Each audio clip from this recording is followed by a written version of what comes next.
ইঁদুরের তারা খেয়ে দৌড়ে পালিয়েছি, ডাইনোসরের কথা বলে কুত্তা দেখিয়েছি, ভুলভাল খাবার খেয়ে পেটের সমস্যা করে খোলা জায়গায় কাম সেরেছি, শয়তানি করার জন্য আবার এই জঙ্গলে এসেছি।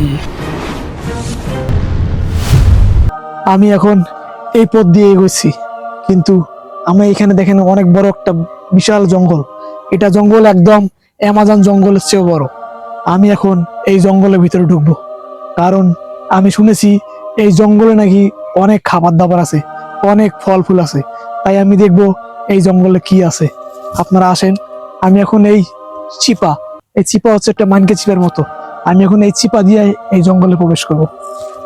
আগে আমাকে এই ব্যাগটা আগে জঙ্গলে ফেলতে হবে, তারপর আমাকে এই চিপা দিয়ে যাইতে হবে।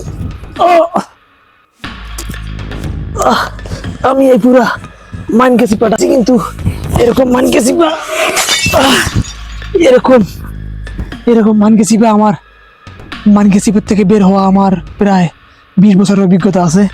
তাই আমি যেভাবে বের হলাম, আপনারা মানকে চিপায় পড়লে সেভাবে বেরোতে পারবেন।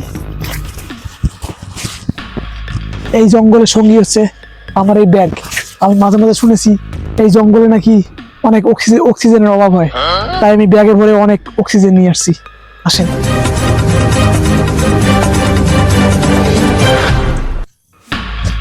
এই দেখেন, দেখেন এই জঙ্গলে ঢুকতে না ঢুকতেই অনেক ভয়ঙ্কর একটা প্রাণী। এই দেখেন, এটা হচ্ছে একটা ট্রেন, যেরকম মেট্রো রেলের মতো এটা চলাচল করে। একদম মেট্রো রেলে যতগুলো চাকা আছে, এই প্রাণীটারও অনেকগুলো চাকা আছে। এই দেখেন, আমি আপনাকে দেখাচ্ছি। দেখেন ও একদম ভয় পাইছে, কারণ ও জানে এখানে জাকির আসছে। তাই এই জঙ্গলে ওরা ঠাই নাই, সে ভয়ে এখান থেকে দৌড়চ্ছে। এসো, আমরা আরো অনেক বড় বড় প্রাণী দেখবো। এখানে জায়গাটা অনেক পিচ্ছিল, দেখো আমি ঠিক এই জায়গাটা পা দিছি, এখান থেকে পাটা পিছলে আমার এই জায়গা আসছে। অল্পতে আমার ইজ্জত মারা সারা হয়নি, কিন্তু আপনাদেরকে আসলে এখানে খেয়াল রাখতে হবে। এ মেরা দেশ, মেরা ইজ্জত কা সওয়াল হে। কিন্তু আমার দেশে আমার ইজ্জত যাবে এটা আমি কখনো ভাবতে পারিনি। আমাকে এই জঙ্গল থেকে এখন খাবার সংগ্রহ করতে হবে। আমি এখন খাবার কোথায় পাবো সেটাই আপনাকে আমি দেখাবো। এবং এই জঙ্গলের এখানে প্রচুর পরিমাণে গরম, মনে হয় গরমে 14 গোষ্ঠী সব একসাথে হয়েছে। যে আমার শরীর থেকে এত পরিমাণে ঘাম বেরোচ্ছে যে এখন আমার শরীরে প্রচুর পানির পিপাসা। কিন্তু আমি তো এখানে তো আর জঙ্গলে পানি পাওয়া খুব কঠিন, তাই আমাকে দেখতে হবে পানির পিপাসাটা কিভাবে মেটানো যায়। এই দেখেন, এটা হচ্ছে একটা বড়াই গাছ। এই বড়াই গাছটা কোনো বড়াই এই সময় নাই, তারপরেও আমাকে আরো অন্য কিছু বুঝতে হবে। দেখি আমি এখানে আর কি পাই খাওয়ার মতো, যাতে আমার পানি শূন্যতা যেন একটুই হয়ে যায়। ও এই দেখেন, আমি একটা পেয়েছি, এটা হচ্ছে একটা লেমন। এটার নাম হচ্ছে একটা লেবু দিয়েছি, যে লেবু। আমাকে এই লেবুটা খেয়ে অন্তত পানির পিপাসাটা একটু মেটাতে হবে। এই লেবুটা অন্তত আমার শরীরের জন্য পানির ঘাটতিটা পূরণ করবে।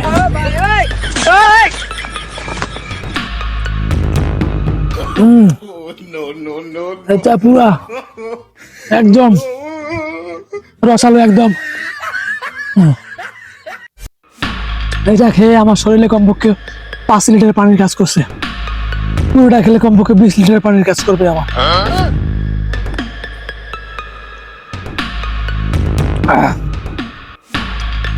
এটা স্বাদটা একদম কচকচা আপেলের মতো, এবং ভিতরটা যে এত মিষ্টি, এত পরিমাণে মিষ্টি। কিন্তু এই জঙ্গলের লেবু যে এত মিষ্টি হয়, যা আমি কখনো আগে দেখিনি।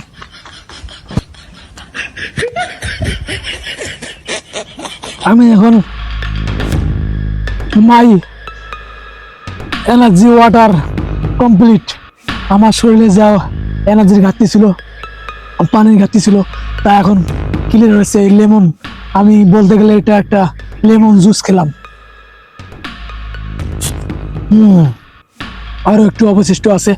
আমি এটা পরবর্তীতে আমার শরীরে যদি কোনো আবার পানির ঘাটতি হয়, সেটা আমি পরবর্তীতে খাবো। এটা আমি রেখে দিলাম।